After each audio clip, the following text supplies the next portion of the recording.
Brilliance Audio presents In the Shadow of Power by Viveca Sten, translated by Marlene Delargy, performed by Angela Dawe. How could he possibly have missed the call from Russia? Carsten Jonsson stared at his cell phone and realized it was on silent. He must have forgotten to change it back after the meeting at the bank, and now it was too late to call back. He'd had a few drinks in a bar, and it was almost midnight, even later in Moscow. He'd have to wait until tomorrow. He went into the library and poured himself a small whiskey. He'd earned it. Everything had gone well at the bank. Things were going according to plan, and the loan would be repaid in October, as agreed. Carsten sank down into the leather armchair facing the huge picture window.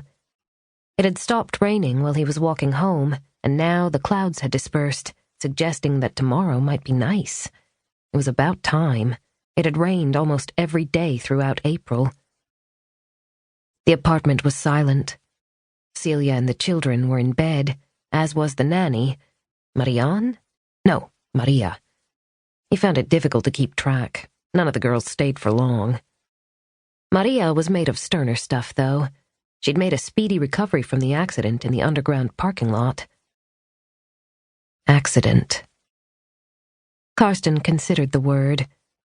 The car had been completely destroyed, and it was pure luck that no one had been hurt.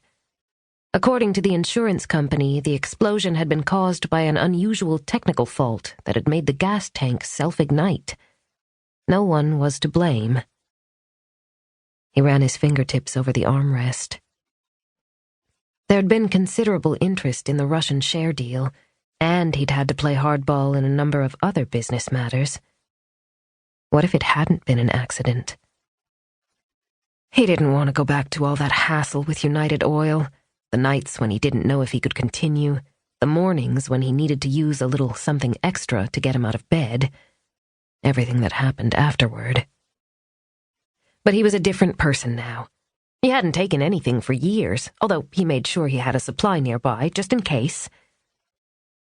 His glass was empty. Carsten got up and refilled it. Hopefully the insurance company was right, and the incident in the parking lot had nothing to do with his business affairs. Maria seemed fine now, and she was good with Oliver and Sarah. Carsten checked from time to time to make sure she always spoke Swedish with them. It was important for the children to be comfortable in his mother tongue. They had to learn about their heritage, be able to talk to their grandmother. That was why he'd built the house on Sandhamn. At least that's what he told himself, even though he knew better. The image of his father's face came into his mind, but he pushed it away.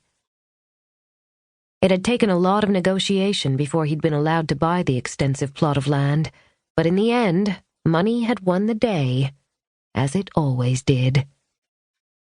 The vendor's talk of selling to locals or turning the area into a nature reserve had died away when they saw the size of the wad of cash he was waving in front of their noses. On the day the contract was signed in the lawyer's office, he had seen the greed in their eyes.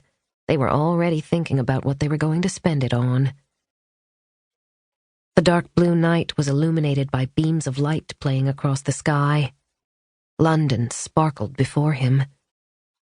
As a young man, he had lived in New York, trading in stocks and shares for one of the biggest American investment banks.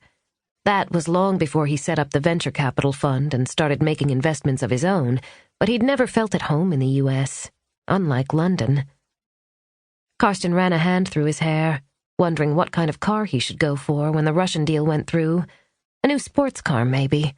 If he wanted it next spring, he probably needed to order it now. Get in line. He'd never gambled so much on a single investment, but the setup was brilliant, and he'd immediately realized that this was a unique opportunity to make a grotesque amount of money. It was all thanks to Anatoly Goldfarb, his former colleague at the bank in New York. After a few years, Anatoly had been lured back to Moscow by a newly funded Russian investment bank offering huge bonuses, but he and Carsten had kept in touch. It had been well worthwhile. Carsten shook his glass, clinking the ice cubes. Russia was volatile.